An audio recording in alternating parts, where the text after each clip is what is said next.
نہ صرف وہاں رہنے والے مسلمان اس پورے سسٹم کے بینیفیشری ہیں, یہاں کے رہنے والے مسلمان بھی بینیفیشری ہیں ان کے ریمیٹنس کے اوپر. وہاں سے جو ڈالرز آتے ہیں, پاؤنڈز آتے ہیں. یہ لانا بات ہے کہ یہاں مولوی بیٹھ کے کہتا ہے کہ غیر مسلم ملکوں میں جانا, وہاں کی سکونت اختیار کرنا یہ حرام ہے, لیکن اس مولوی سے پوچھیں کہ تیری مسجد اور مدرسے کے جو چندے ہیں ان میں جو ڈالرز آ رہے ہیں ان کو بھی کبھی حرام ڈکلیئر کیا اور لینے سے انکار کیا ہے؟ تو اللہ کے فضل سے کبھی نہیں کیا. اور تیرے ہاتھ میں جو 76 موبائل ہے, وہ بڑے والا اسمارٹ فون جو اکثر تمہارے چاہنے والوں نے تمہیں گفٹ کیے ہوتے ہیں, کبھی ان سے بھی انکار کیا ہے؟ نہیں کیا. تو وہ جذباتی رویہ ہے. اور پھر اس سے بڑھ کر کے مسلم ملک کون سا ہے کہ جہاں لوگ ہجرت کر جائیں؟ مسلم ملک وہ ہوتا ہے کہ جس کے آئین میں صرف اسلام کا نام لکھا ہو, پریکٹیکلی ایک بجلی کا میٹر لگانے کے لیے بھی اسے ڈیمانڈ نوٹس سے 10 گنا بڑی رشوت دینی پڑے, وہ اسلامی ملک ہے. یعنی ہمارا ملک پاکستان ہے میرے عزیز ہم وطنوں, فرانس کے اندر بیٹھ کے گستاخانہ فلمز اور کارٹون کے اوپر کہہ رہے ہوتے ہیں کہ فرانس کی پروڈکٹس کا بائیکاٹ کریں, اور بیٹھے خود فرانس میں ہوتے ہیں. آؤ نا باہر سے واپس ادھر, ٹھیک ہے نا, پھر پتہ چلے گا. خود بینیفیشری ہو سسٹم کے, اور یہاں بیٹھ کے لوگوں کو کہہ رہے ہو کہ جا کے پاکستان کے بینکوں کو آگ لگا دو, پاکستان کی گاڑیوں کو آگ لگا دو. میں نے تو آج تک کوئی عاشق رسول نہیں دیکھا جو بسم اللہ الرحمن الرحیم پڑھ کے اپنے موٹر بائک کو آگ لگائے اور کہ لبیک یا رسول اللہ. لوگوں کی گاڑیاں, لوگوں کے موٹر سائیکل, لوگوں کی املاک, یہ کون سی اسلام کی خدمت ہو رہی ہے؟ اور یہی وہ چاہتے ہیں کہ آپ یہی کچھ کریں. اپنا حال یہ ہے کہ میلاد کے جلوس کے اندر ہزاروں بندہ ہوتا ہے, اور جیسے ہی زور کی نماز کا وقت ہوتا ہے 99% لوگ اپنے گھروں کو لنگر اور نیاز لے کے چلے جاتے ہیں, مسجد میں 1% لوگ بھی مشکل سے جاتے ہیں. اور تھوڑی دیر پہلے لگ رہا ہوتا ہے کہ اس وقت دنیا میں اگر سب سے بڑے عاشقان رسول ہیں تو وہ اس مجمع کے اندر موجود ہے.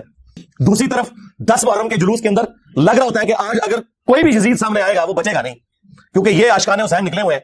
اور جیسے ہی زور عصر کی نماز کا وقت ہوتا ہے اور وہ ان جلوسوں کے دوران زہرین کی نماز پڑھاتے ہیں نا, تو 99% لوگ سائڈ پہ ہو جاتے ہیں, ساڑھے کپڑے پلیت رہے, پلیت دو کپڑے پلیت رہے, مسلمانوں کپڑے پلیت. ان مسلمانوں کو قرآن کو آگ لگانے کے اوپر غصہ آ جاتا ہے, بہت اچھی بات ہے, لیکن قرآن کو آگ تو آپ لوگوں نے پریکٹیکلی لگا دی ہوئی ہے, قرآن کی کسی بات کے اوپر عمل نہیں کر رہے.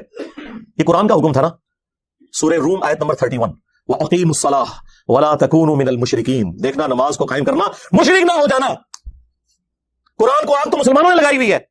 قرآن چیخ چیخ کے کہہ رہے ہیں کہ جو نماز نہیں پڑھتا وہ پاکستان کے شناختی کارڈ میں مسلمان ہے, اللہ کے ہاں وہ مسلمان نہیں ہے. صحیح مسلم میں یہ حدیث لکھی رہ گئی 246 کہ بندے کے کفر اور ایمان, شرک اور اسلام کے درمیان فرق کی نماز ہے. قرآن کے پہلے صفحے کا ٹیسٹ دنیا کے کروڑ مسلمان پاس نہیں کر سکتے. ایاک نعبد و ایاک نستعین, یہ قرآن میں لکھا رہے گا.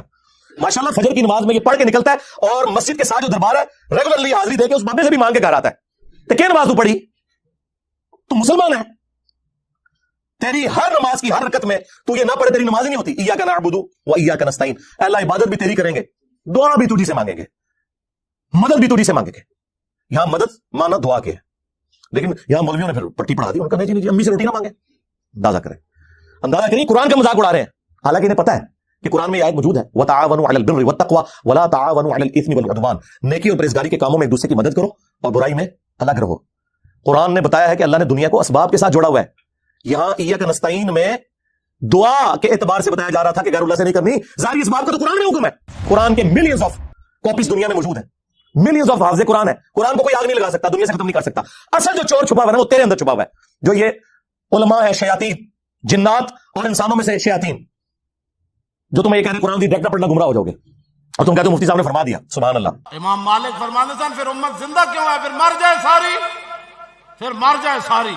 پوری عالم اسلام اس وقت یا تو مر جائے, یا تو مر جائے سارا عالم اسلام, یا پھر حضور کی عزت پر پیر رہ جائے. بس دو باتوں میں سے ایک بات ہے, بس یا سارا اکٹھا ہو کے مر جائے تو یا پھر فرانس کو جواب دے. میں نے کہا تھا بابا جی رک جاؤ, صبر کرو, تو آج کوئی اور شاید اللہ نے چھاڑ دیتی ہے. امت باہر ہی مرے, پہلے تیرے بابے کیوں نہیں مر جاتے بابیا, جنہوں نے ڈیوٹیاں سن غوث کتب ابدال, انہوں نے اپنے نبی کا کلمہ نہیں پڑھا ہوا, وہ کتنے مر گئے جو کل تک اپنے مریدوں کو یوں دیکھ کے تو جلا کے راکھ کر دیتے تھے, آج اتنے بغیرت ہو گئے کہ وہ یوٹیوب سے ویڈیوز نہیں ڈیلیٹ کر سک رہے. لے جاؤ اپنے بابے, تو کسی کام میں نہیں نکلے. پہلے وہ مرن نا, امت تو بیچاری کچھ کر نہیں سکتی, بابوں کے پاس تو اتنے رائٹس ہیں. وہ بابا لبو جی ڈیوٹی ہے جتنے ہارڈ ڈسک پہ اتنے جس گوشت کی ڈیوٹی ہے وہ لبو کرا, اس سے میں 295 سیل آواں گا.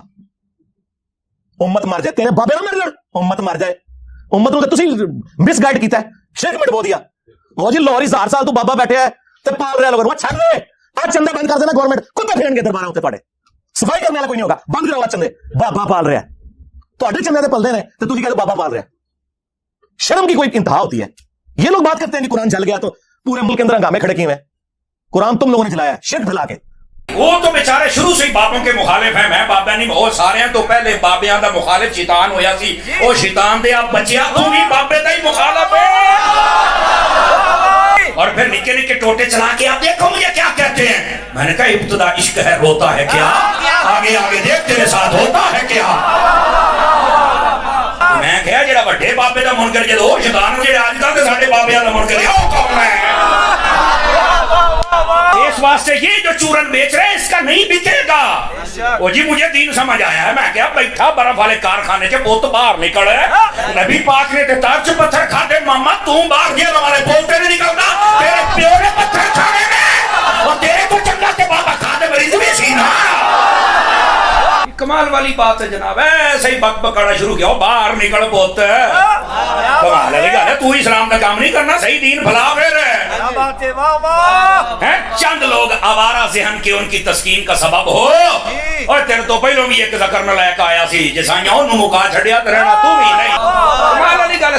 تو کریں گا کی اوہ ابا لبیا کرو جیڑے دن تے لب جانا تینوں مسئلہ حل ہو جانا. تینوں ابا ہی نہیں لبن دے. ابا میں لبیا ہے تو نالی نہیں نکلا. تو نے اپنا ابا چھوڑ دیا. تمہارا ابا تو وہ تھا جسے قرآن میں تمہارا ابا ڈکلیئر کیا گیا تھا النبی اولا بالمؤمنین من انفسہم وازواجہ امہاتہم. کسی نے بغداد میں اپنا ابا بنا لیا, کسی نے اجمیر میں بنا لیا, کسی نے دیوبند میں بنا لیا, کسی نے بریلی میں بنا لیا. ابے تو تم لوگوں نے بدلے ہیں. ابا تو ایک تھا. اور تمہارے تو ایک فرقے میں کتنے کتنے ابے ہیں. سنیوں میں 5 بڑے ابے بنا دیے تم نے, حنفی, شافعی, مالکی, حنبلی اور غیر مقلد کے نام کے اوپر. شیعہ میں کتنے ابے بنا دیے, زیدیہ, اثنا عشریہ, اسماعیلیہ. پھر سنیوں کے حنفیوں کے اندر کتنے ابے بنا دیے, بریلویہ, دیوبندیہ, حیاتیہ, مماتیہ. ابے نے تھوڑے نہیں پہ اتنے ابے نے تھوڑے کے گنا نہیں جاندے. ابا ہی کسی ابا لب لے آیا سی. ہاں تم نے قرآن اور سنت کے نام کے اوپر عزت اویل کر کے اپنے بابوں کی تعلیمات لوگوں کو سکھائیں. تو دیکھ لو پچھلے 1200 سال میں جتنی عزت تم لوگوں نے اکٹھی کی تھی نا, اس سے زیادہ مٹی پلیٹ ہوئی ہے ان 12 سالوں کے اندر. بخاری مسلم میں جو حدیث شفاعت ہے جو نبی اسلام ہماری شفاعت کریں گے انشاءاللہ, اس کے اینڈ پہ آتا ہے کہ نبی اسلام کہتے ہیں جب میں آخری دفعہ جہنم کی طرف جاؤں گا تو داروغ جہنم مالک علیہ السلام مجھ سے کہیں گے یا رسول اللہ اب آپ کا کوئی امتی بھی دوزخ میں باقی نہیں ہے سوائے اس کے جسے قرآن نے جنت میں جانے سے روک رکھا ہے. قرآن جب روک لے گا نا تو کوئی نہیں بچا سکتا. یہ ویسے شعر ہے, خدا کا پکڑا چھڑائے محمد کا پکڑا چھڑا کوئی نہیں سکتا. کتنا یہ ظلم کر رہے ہیں, اللہ اور رسول کا مقابلہ کروا رہے ہیں, نعوذ باللہ. اور بخاری مسلم میں لکھا ہے کہ یا رسول اللہ قرآن نے روک لیا ہے, اب آپ کی شفاعت بھی ان کے کام نہیں آئے گی جن کو قرآن نے جنت میں جانے سے روک لیا. اور قرآن نے کن کو روک لیا, انه من يشرك بالله فقد حرم الله عليه الجنه ومأواه النار وما للظالمين من انصار. بے شک جو کوئی بھی اللہ کے ساتھ شرک کرے گا اللہ نے اس میں جنت حرام کر دی ہے, اس کا ٹھکانہ جہنم ہے, وہاں اس کا کوئی مددگار نہیں ہوگا. قرآن نے جنت حرام کر دی ہوئی ہے. حتیٰ کہ بخاری اور مسلم دونوں میں حدیث ہے اللہ نے ہر نبی کو ایک مقبول دعا دی تھی جو اس نے دنیا ہی میں کر لی, لیکن میں نے اپنی دعا چھپا کے رکھی ہے قیامت کے دن کے لیے, اور میری اس دعا سے میرے ہر امتی کو نفع پہنچے گا سوائے اس شخص کے کہ جس نے دنیا میں اللہ کے ساتھ کسی قسم کا شرک کیا ہوا. شرک is the most sensitive issue in the sight of اللہ. میں نے یہ موقع غنیمت جانا کہ میں مسلمانوں کے دماغ کے اوپر سٹرائک کروں کہ خدا کے لیے قرآن کو جو آگ لگی اس پہ جو آپ سیکھ پا رہے ہیں سب سے بڑے تو دشمن آپ لوگ ہیں جو جزدان میں قرآن کو لپیٹ کے, اور دیکھیں جو مہنگے والے قرآن ہوتے ہیں ترجمے والے ان کے اوپر لاب بھی چڑھا ہوتا ہے تاکہ تصور سے کہ میں اس کو اتنی دفعہ یوں کروں گا کھولے ہی نہ, وہ نہیں پڑھا رہے. بلکہ میں نے تو ریکویسٹ کی ہے کہ پاکستان کے آئین میں جہاں یہ چیز شامل ہے کہ پاکستان میں قرآن غلطیوں سے پاک پرنٹ کیا جائے گا, یہ بہت بڑا جرم ہے. اس لیے قرآن کے آئین پہ لکھا ہوتا ہے کہ اگر کوئی غلطی دیکھے تو واپس بھیجیں, ہم آپ کو نیا نسخہ دیں گے. پاکستان کے آئین میں یہ چیز بھی داخل کی جائے کہ بغیر ترجمے کے قرآن چھاپنا حرام ہو, یعنی پاکستان کے قانون میں. میں وہ شرعی طور پہ حرام نہیں لفظ استعمال کر رہا, چلے جرم کہنے ہیں اس میں. بھائی پاکستان میں کیا تک بنتا ہے جہاں 99.99% لوگ عربی نہیں جانتے, وہاں عربی والا قرآن صرف پرنٹ کرنا کتنا بڑا ظلم ہے. الحمد للہ رب العالمین والصلاة والسلام علی سید الانبیاء والمرسلین وعلی آلہ واصحابہ وازواجہ اجمعین الی یوم الدین. الحمدللہ آج 29 جنوری 2023 کو سنڈے کے دن ہمارا یہ پبلک سیشن نمبر 79 منعقد ہونے جا رہا ہے. آپ کے یہ سوالات ریئل ٹائم پرچیوں کی شکل میں میرے پاس آ چکے ہیں. انشاءاللہ ہم اسے بعد میں ڈسکس کرتے ہیں. پہلے کرنٹ افیئر کے طور پہ جو اس وقت پوری دنیا کے اندر ایک ایشو اٹھا ہوا ہے مسلمانوں کے حوالے سے, سویڈن کے اندر ایک غیر مسلم نے اپنی ایگنورنس کی وجہ سے, اسلام دشمنی کی وجہ سے, ٹرکی, ایکس نیم تو ٹرکی تھا اب ترکیے ہے, ان کی ایمبیسی کے باہر انہوں نے سویڈن کے اندر ایک احتجاج کیا کہ مسلمانوں کو امیگریشن کیوں دی جا رہی ہے یہاں پہ. ظاہر ہے مسلمانوں کی آبادی وہاں پہ بڑھ رہی ہے, اس کی وجہ سے وہ اپنے آپ کو سیکیور فیل نہیں کر رہے. پلس انہوں نے گورنمنٹ سے کہا کہ آپ بھی نیٹو کو جوائن کریں, اور اس دوران قرآن حکیم کی ایک کاپی کو انہوں نے وہاں پہ آگ لگائی, نعوذ باللہ من ذالک, جس کی وجہ سے پوری دنیا کے اندر مسلمانوں میں ایک غم و غصہ ہے جو بالکل جینون ہے, اس میں تو کوئی شک نہیں ہے. آج کے اس ماڈرن دور کے اندر فریڈم آف ایکسپریشن کے نام کے اوپر اس طرح کی غیر اخلاقی حرکات کرنا ان ملکوں کے اندر جن ملکوں میں کتوں کا بھی احترام کیا جاتا ہے, ان کے بھی رائٹس ہیں, اور دنیا میں 1.5 ارب انسان اس کتاب کو اپنے ماں باپ, اولاد, سب لوگوں سے بڑھ کر عزیز سمجھتے ہیں. یہ اس پلانٹ ارتھ پہ اللہ اور اس کے رسول کی آخری نشانی ہے عز و جل و صلی اللہ علیہ وآلہ وسلم. تو اس کی عزت اور احترام ہمارے ایمان کا تقاضا ہے. اسی وجہ سے آپ دیکھ رہے ہیں کہ مین میڈیا کے اوپر بھی یہ چیز کافی ہائی لائٹ ہوئی, اور دنیا میں وہ کنٹریز جو کہ عموماً سمجھے جاتے ہیں کہ یہ یورپ اور امریکہ کے انفلوئنس میں ہیں, انہوں نے بھی اس واقعے کے اوپر سخت احتجاج کیا, جس میں ٹاپ آف دا لسٹ سعودی عرب ہے, UAE ہے, ایران ہے, اور خود ترکیے.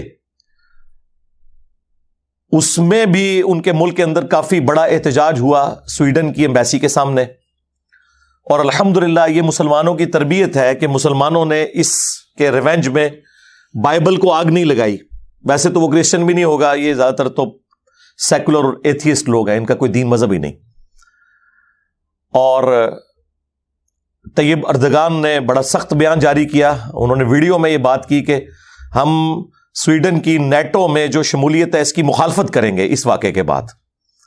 اور اس کے علاوہ بھی کافی سخت انہوں نے گفتگو کی.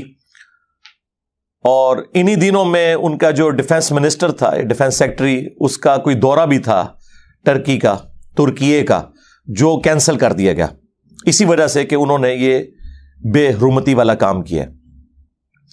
یہ واقعے وقتاً فوقتاً ہوتے رہتے ہیں. ناروے میں بھی ہوا تھا, آپ کو پتا ہے, 2019 نومبر کے اندر. اس کے اوپر بھی میں نے کافی تفصیلی ویڈیو ریکارڈ کروائی تھی.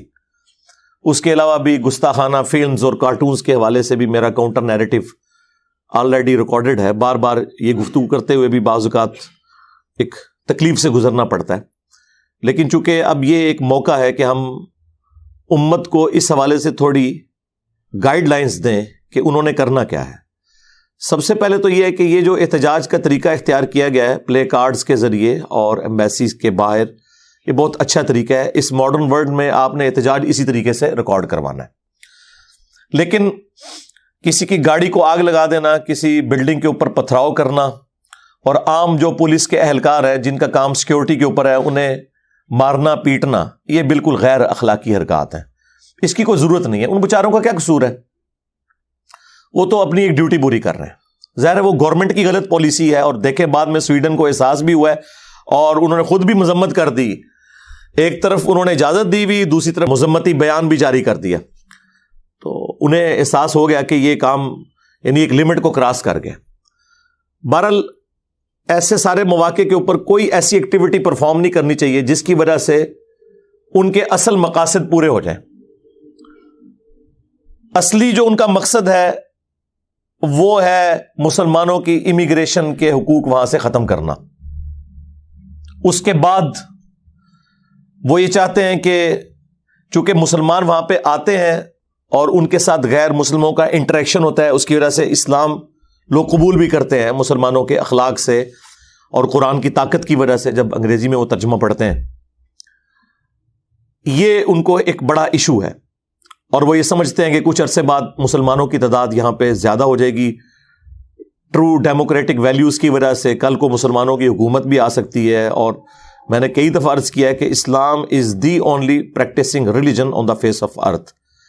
اس پلانٹ ارتھ پہ اگر کوئی پریکٹسنگ ریلیجن ہے نا, وہ صرف اسلام ہے. باقی مذہب بھی چل رہے ہیں, سکھ بھی بڑے اسٹرانچ ہیں اپنے عقائد کے اندر, یہودی بھی بڑے اسٹرانچ ہیں, لیکن اتنے بڑے پیمانے کے اوپر پریکٹسنگ ریلیجن جس کے ماننے والے 1.5 ارب کے قریب 1.5 بلین لوگ ہوں, آج بھی اسی طریقے سے 5 وقت نماز پڑھی جاتی ہو پوری دنیا کے اندر, اور آج بھی وہ انٹرنیشنل گیدرنگ حج کی ہوتی ہو, آج بھی سارے مسلمان ایک ہی طرف رخ کر کے نماز پڑھتے ہوں, اب اتنے بڑے لیول کے اوپر اور کسی بھی مذہب کے فالوورز نہیں ہیں, اور نہ اتنی سختی سے کاربند اپنی تمام کمزوریوں کے باوجود.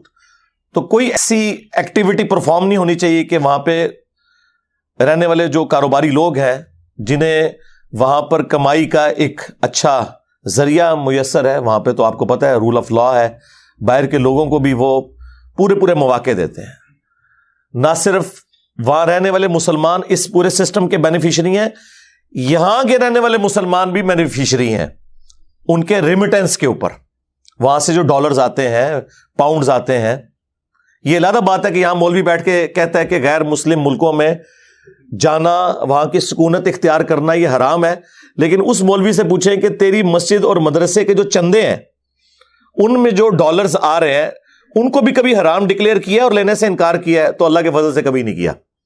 اور تیرے ہاتھ میں جو 76 موبائل ہے, وہ بڑے والا اسمارٹ فون جو اکثر تمہارے چاہنے والوں نے تمہیں گفٹ کیے ہوتے ہیں, کبھی ان سے بھی انکار کیا ہے؟ نہیں کیا.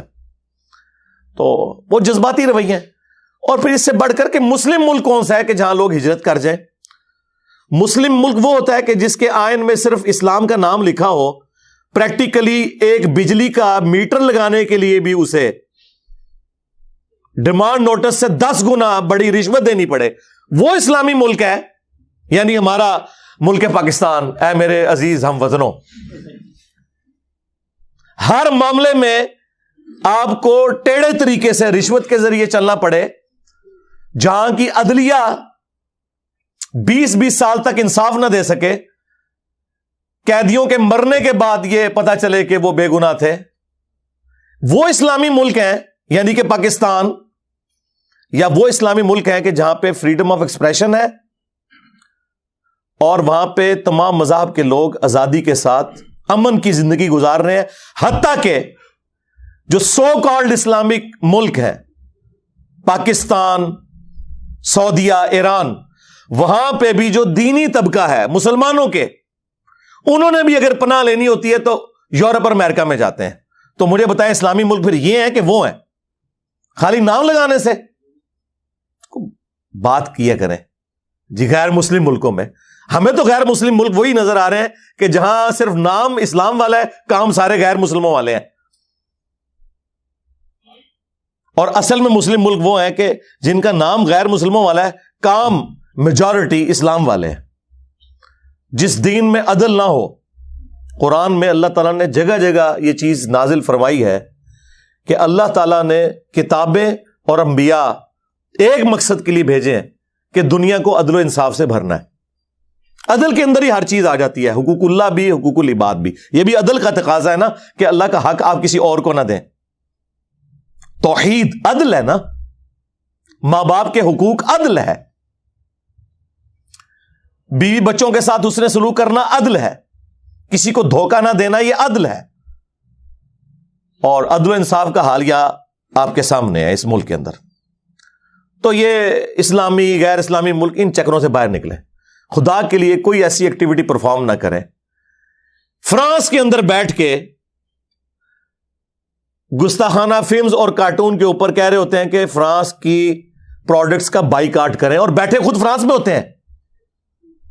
آؤ نا باہر سے واپس ادھر, ٹھیک ہے نا, پھر پتہ چلے گا. خود بینیفیشری ہو سسٹم کے, اور یہاں بیٹھ کے لوگوں کو کہہ رہے ہو کہ جا کے پاکستان کے بینکوں کو آگ لگا دو, پاکستان کی گاڑیوں کو آگ لگا دو. میں نے تو آج تک کوئی عاشق رسول نہیں دیکھا جو بسم اللہ الرحمن الرحیم پڑھ کے اپنے موٹر بائک کو آگ لگائے اور کہ لبیک یا رسول اللہ.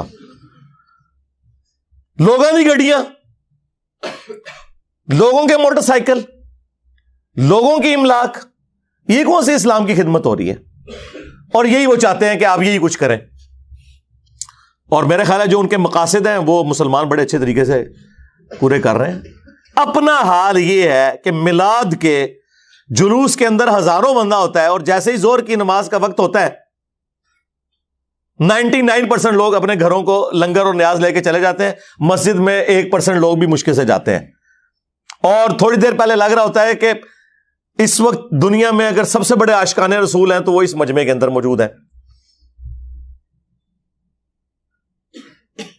دوسری طرف 10 محرم کے جلوس کے اندر لگ رہا ہوتا ہے کہ آج اگر کوئی بھی یزید سامنے آئے گا وہ بچے گا نہیں, کیونکہ یہ عاشقان حسین نکلے ہوئے ہیں. اور جیسے ہی ظہر اور عصر کی نماز کا وقت ہوتا ہے اور وہ ان جلوسوں کے دوران ظہرین کی نماز پڑھاتے ہیں نا, تو 99% لوگ سائڈ پہ ہو جاتے ہیں. ساڑھے کپڑے پلیت نے, پلیت دو کپڑے پلیت نے, مسلمان اور کپڑے پلیت, اور چند لوگ آپ کو نماز پڑھتے ہوئے نظر آئیں گے. یہ پریکٹیکلی مسلمانوں کی حالت ہے.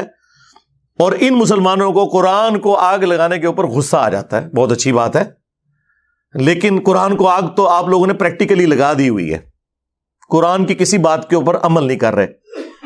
یہ قرآن کا حکم تھا نا. سورہ روم آیت نمبر 31, وَأَقِيمُوا الصَّلَاةَ وَلَا تَكُونُوا مِنَ الْمُشْرِكِينَ. دیکھنا, نماز کو قائم کرنا, مشرک نہ ہو جانا. قرآن کو آگ تو مسلمانوں نے لگائی ہوئی ہے.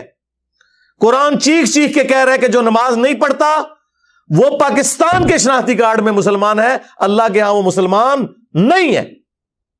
صحیح مسلم میں یہ حدیث لکھی رہ گئی 246 کہ بندے کے کفر اور ایمان, شرک اور اسلام کے درمیان فرق ہی نماز ہے. یہ حدیث مسلم میں ہی لکھی رہ گئی کہ ابن مسعود رضی اللہ تعالیٰ عنہ کہتے ہیں کہ جماعت کے ساتھ نماز پڑھنا یہ سنت خدا ہے, یہ تمہارے نبی کی وہ سنت ہے جو اللہ نے انہیں عطا کی. اگر اسے چھوڑ دو گے تو برباد ہو جاؤ گے. رسول اللہ کے زمانے میں اگر کوئی بیمار بھی ہوتا اور 2 بندوں کے سہارے مسجد میں آ کے نماز پڑھ سکتا تو اس کی کوشش ہوتی کہ میں مسجد میں جماعت سے نماز پڑھوں, کہیں مجھے منافق نہ شمار کر لیا جائے. جماعت چھوڑنے پر رسول اللہ کے زمانے میں سمجھا جاتا تھا صلی اللہ علیہ وآلہ وسلم کے بندہ منافق ہے. صحابہ کرام کو, اہل بیت کو کب معلوم تھا کہ ایسی امت بھی آنے والی ہے جو آپ سے بڑا عاشق رسول ہونے کا دعویٰ کرے گی اور نماز ایک نہیں پڑھے گی. تو وہ کہتے یار یہ تو بڑا آسان اسلام ہے. تو یہ حدیثیں تو مسلم شریف میں لکھی رہ گئیں. پریکٹیکلی کس نے عمل کیا اس کے اوپر؟ یہ حدیث ترمذی میں لکھی رہ گئی کہ ہمارا اور منافقین کا عہد نماز کی بنیاد پہ ہے, جس نے نماز چھوڑی اس نے کفر کیا. ہاں, یہ صحابہ کرام علیہ رضوان کا فتویٰ ترمذی میں ہی رہ گیا. عبداللہ بن شقیق تابعی کہتے ہیں کہ صحابہ کرام علیہ رضوان تارک الصلاح کے سوا کسی کی تکفیر نہیں کرتے تھے. صرف بے نمازی کو وہ کافر سمجھتے تھے, باقیوں کو وہ تمام غلطیوں کے باوجود مسلمان تصور کرتے تھے. اندازہ کریں, یہ ترمذی میں لکھا رہ گیا جناب. ہاں, ہم جب چیخ چیخ کے یہ باتیں بیان کرتے ہیں لوگ کہتے ہیں یار یہ کس قسم کی باتیں کر رہے ہیں, یہ کہاں پہ لکھی ہوئی ہیں؟ سرکار کتابوں میں لکھی ہوئی ہیں. یہی تو ہم آپ سے کہہ رہے ہیں کہ مرنے سے پہلے اے مسلمان کر لے اس پہ غور. کتابوں کا خدا اور ہے, بابوں کا خدا اور.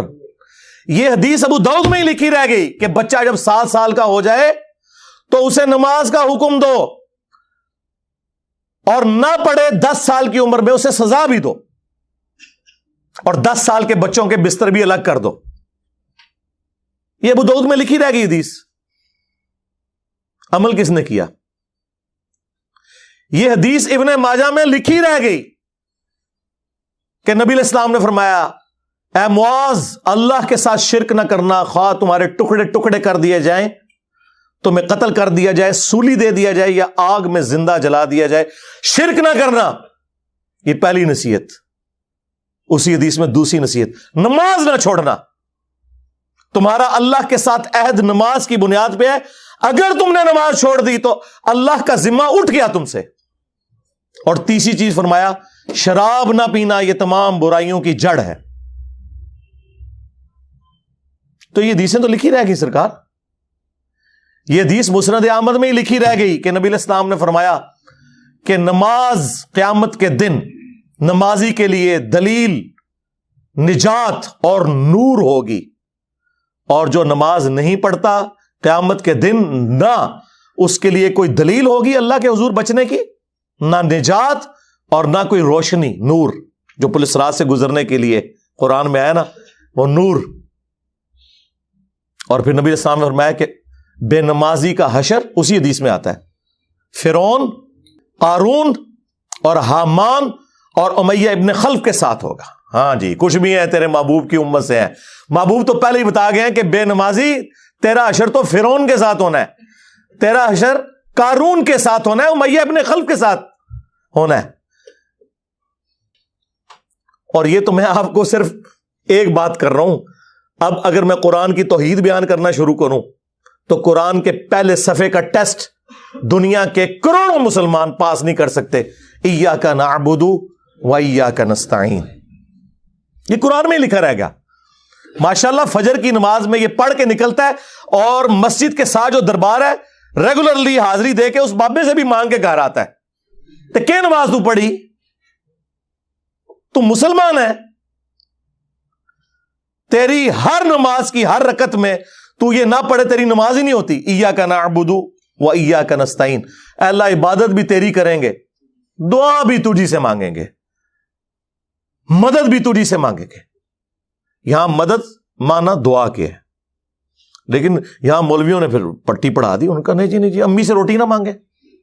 اندازہ کریں قرآن کا مذاق اڑا رہے ہیں، حالانکہ انہیں پتہ ہے کہ قرآن میں یہ آیت موجود ہے وَتَعَاوَنُوا عَلَى الْبِرِّ وَالتَّقْوَى وَلَا تَعَاوَنُوا عَلَى الْإِثْمِ وَالْعُدْوَانِ، نیکی اور پرہیزگاری کے کاموں میں ایک دوسرے کی مدد کرو اور برائی میں الگ رہو. قرآن نے بتایا ہے کہ اللہ نے دنیا کو اسباب کے ساتھ جوڑا ہوا ہے. یہاں ایاک نستعین میں دعا کے اعتبار سے بتایا جا رہا تھا کہ غیر اللہ سے نہیں کرنی. ظاہری اسباب کا تو قرآن میں حکم ہے، لیکن دیکھ لیں. اور پھر جس شان سے اللہ تعالیٰ نے سورۃ النمل میں ذکر کیا، حیران کن بات آپ کو بتاؤں، اہل تشیع کے ہاں صبح و شام کی دعاؤں میں سنت اذکار میں سورۃ النمل کی آیت نمبر 62 پڑھی جاتی ہے. ترجمہ نہیں کبھی کسی نے پڑھا. اور ہمارے جن اسٹوڈنٹس نے پڑھا جو شیعہ مکتب سے تعلق رکھتے تھے، کیونکہ میں نے اس آیت کو اتنی دفعہ کوٹ کیا، انہوں نے کہا ہم تو یہ صبح شام پڑھتے ہیں، ترجمہ پڑھا تو انہوں نے کہا یار یہ آیت پڑھ کے بھی سب سے زیادہ شرک ہم کر رہے تھے، کیونکہ اس آیت کے اندر کیا لکھا ہے؟ اَمَّن يُجِيبُ الْمُضْطَرَّ إِذَا دَعَاهُ، بھلا بتاؤ کون ہے جو تکلیف میں گھرے ہوئے شخص کی فریاد کو سنتا ہے، وَيَكْشِفُ السُّوءَ، اور اس سے اس کی برائی کو تکلیف کو دور کر دیتا ہے، وَيَجْعَلُكُمْ خُلَفَاءَ الْأَرْضِ، اور تمہیں اگلوں کا خلیفہ کرتا ہے زمین پر، تمہارے ماں باپ کے مرنے کے بعد تمہارے مرنے کے بعد تمہاری اولاد کو. اِلَٰهٌ مَّعَ اللَّهِ، کیا اللہ کے ساتھ کوئی اور معبود بھی ہے؟ قَلِيلًا مَّا تَذَكَّرُونَ، لیکن بہت کم ہی تم نصیحت حاصل کرتے ہو. بالکل صدق اللہ العظیم، بہت کم لوگوں نے نصیحت حاصل کی. اس آیت میں کلیئر کٹ لکھا ہے کہ جو اللہ کے سوا کسی اور سے دعا کرتا ہے گویا وہ اسے خدا بنائے ہوئے ہے. یا علی مدد کا مطلب سادہ نہیں ہے، اس کا مطلب ہے کہ آپ نے مولا علی کو اللہ کے مقابلے پر خدا تصور کر لیا. نہیں جی ہم تو انہیں اللہ کا بندہ مانتے ہیں. نہیں جناب، قرآن تو یہ کہتا ہے کہ اللہ کا بندہ مان کے یا بغیر بندہ مان کے. جب تمہارا یہ عقیدہ ہے کہ اللہ کے سوا کوئی تمہاری تکلیف دور کر سکتا ہے، جی پیچھے اللہ ہی ہے. اچھا اللہ پیچھے رکھنے ہنستے؟ یہ دیکھیں حدیث میں لکھا ہوا ہے نماز کا طریقہ. اور نہیں جی ہمارے امام صاحب نے بھی تو وہی کچھ بتایا نا، پیچھے تھے اتنے بھی نبی علیہ السلام نے. نبی علیہ السلام پیچھے رکھنے کے لیے؟ میرے نبی سا ہے ہی کوئی نہیں، تیرے بابے تھے شاہ ہی کوئی نہیں. اللہ پیچھے، رسول پیچھے، آگے تمہارے بابے. عزتیں اویل کی ہیں تم نے اللہ اور اس کے رسول کے نام کے اوپر، چندے کھائے ہیں تم نے رسول اللہ کے نام کے اوپر صلی اللہ علیہ وآلہ وسلم، سواریاں سوار کی ہیں تم نے مکے اور مدینے کے نام کے اوپر، اور غداری کی ہے اپنے دین کے ساتھ. ممبروں پہ چڑھ کے کہتے ہو قرآن و حدیث ڈائریکٹ نہ پڑھنا گمراہ ہو جاؤ گے. واہ، یہ کوئی یہودی یا نصرانی آ کے بات کرے ہم منہ توڑ دیں. جس طرح آج آگ لگانے کے اوپر قرآن کو ہمیں کتنا غصہ چڑھا ہوا ہے. تیرا مفتی ہر جمعے کو کھڑا ہو کے کہ قرآن اور بخاری ڈائریکٹ نہ پڑھنا گمراہ ہو جاؤ گے. آگ تو یہ لگا رہا ہے، وہ آگ تو ایک دن تھی، اس سے کوئی فرق نہیں پڑا. قرآن کے ملینز آف کاپیز دنیا میں موجود ہیں، ملینز آف حافظ قرآن ہے. قرآن کو کوئی آگ نہیں لگا سکتا، دنیا سے ختم نہیں کر سکتا. اصل جو چور چھپا ہوا ہے وہ تیرے اندر چھپا ہوا ہے. جو یہ علماء ہے شیاطین